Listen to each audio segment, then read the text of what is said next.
Saya ucapkan selamat pagi kepada kita semuanya. Selamat Paskah.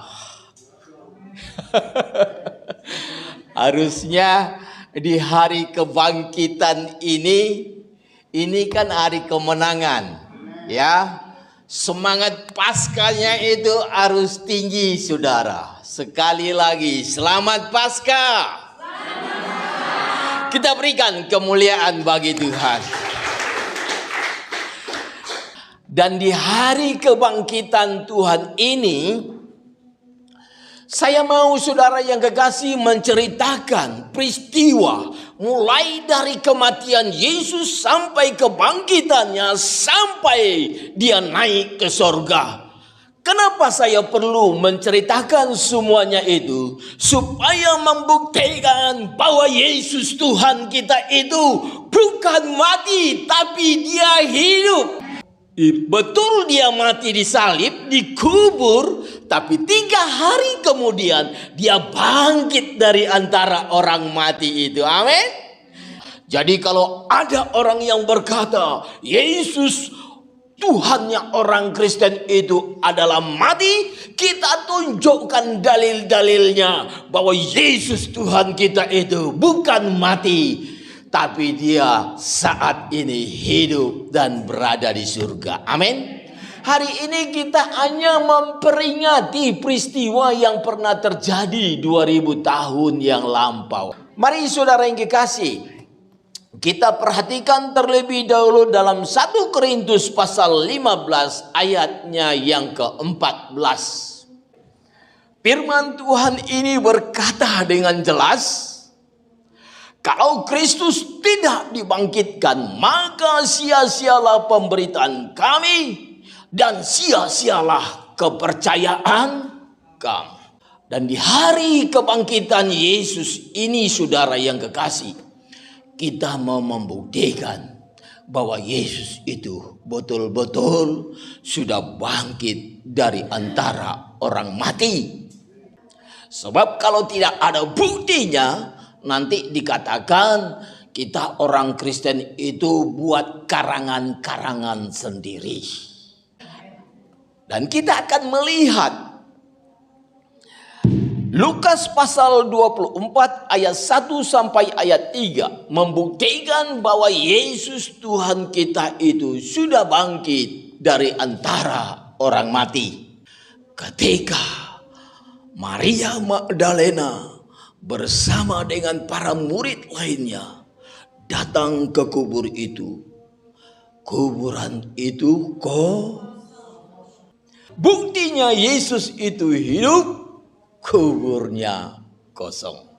Dan kita melihat lagi yang kedua, Kisah Para Rasul pasal 1 ayatnya yang ketiga. Kepada mereka Yesus menunjukkan dirinya setelah penderitaannya selesai. Dan dengan banyak tanda Yesus membuktikan bahwa ia hidup. Sebab selama 40 hari ia berulang-ulang menampakkan dirinya dan berbicara kepada mereka tentang kerajaan. Jadi Yesus itu berulang-ulang menampakkan dirinya. Tujuannya apa? Meyakinkan para murid, meyakinkan para umatnya bahwa dia hidup. Dia bukan kalah. Betul dia mati, tapi dia bangkit, hidup dan berkuasa selama-lamanya. Yang ketiga kita lihat dalam Kisah Rasul pasal 1 ayat yang ke-9. Sesudah Yesus mengatakan demikian, terangkatlah Yesus disaksikan oleh mereka dan awan menutupnya dari pandangan mereka. Ini saudara yang kekasih menunjukkan bahwa Yesus kita itu Tuhan yang hidup.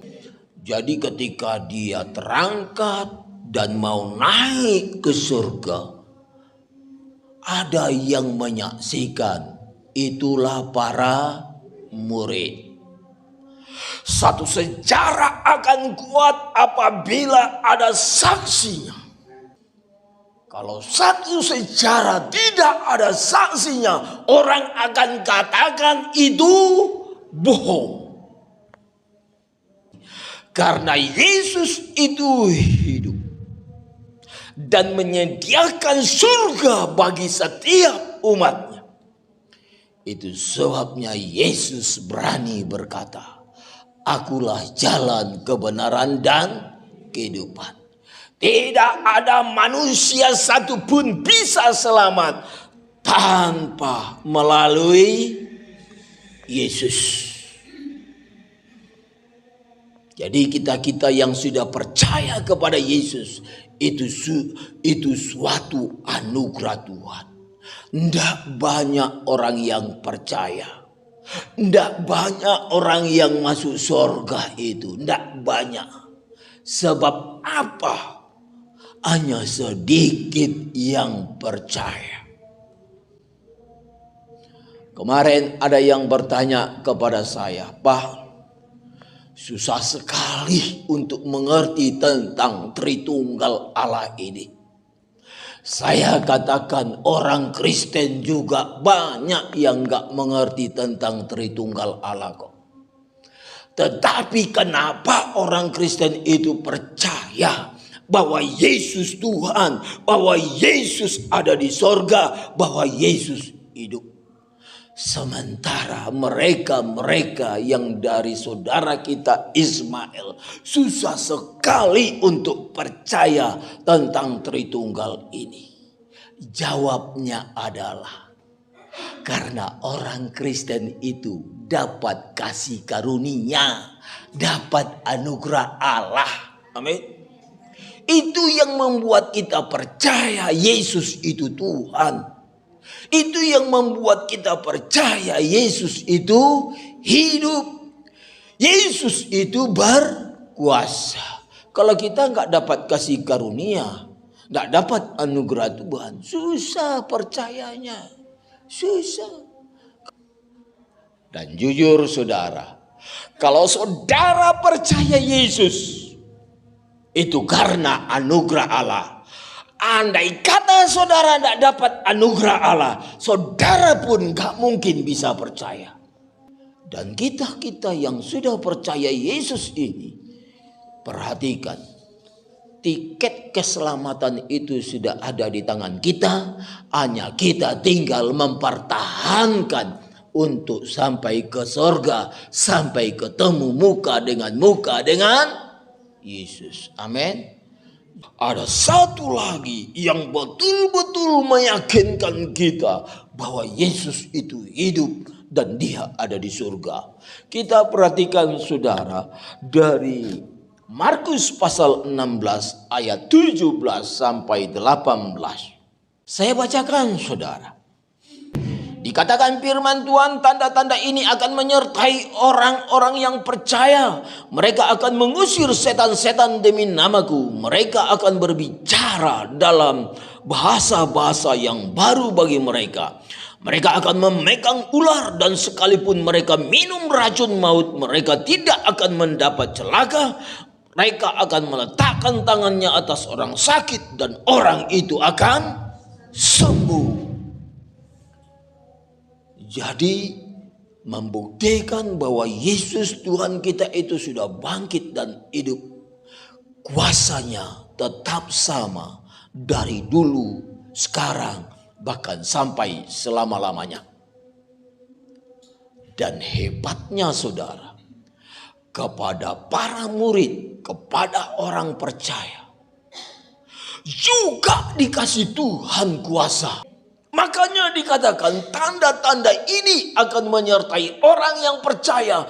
Mereka mengusir setan-setan demi namaku. Kalau kita orang percaya bisa mengusir setan, berarti kita tidak bisa lagi kena santet.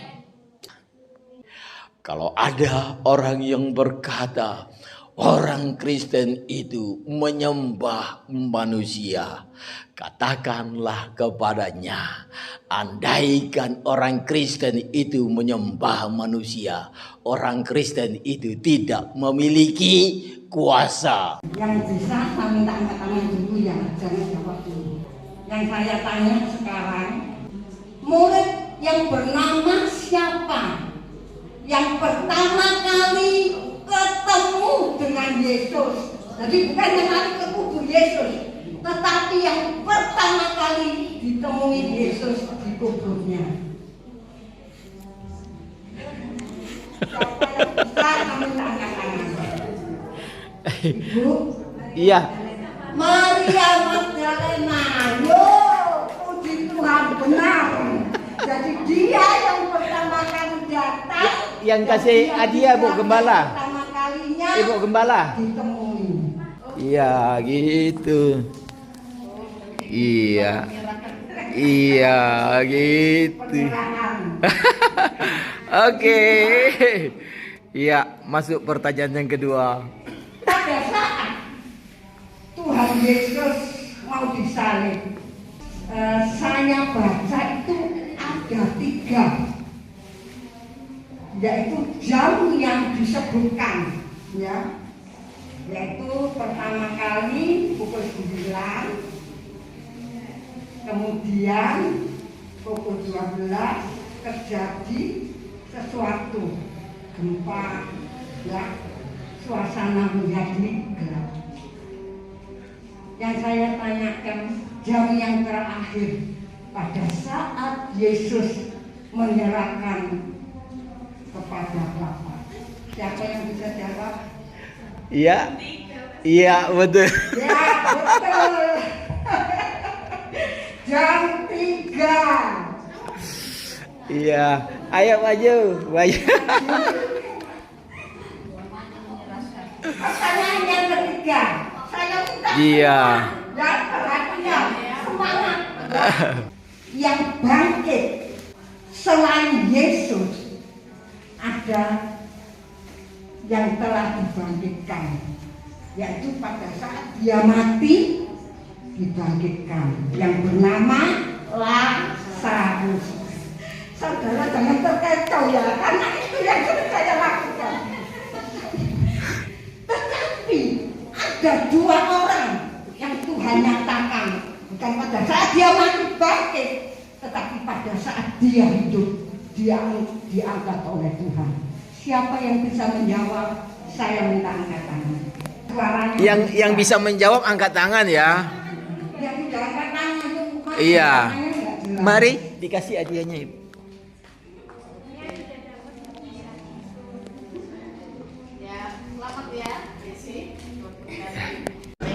Jangan lupa like, subscribe, subscribe, tekan sekarang juga ya tekan sekarang juga ya tombol merah.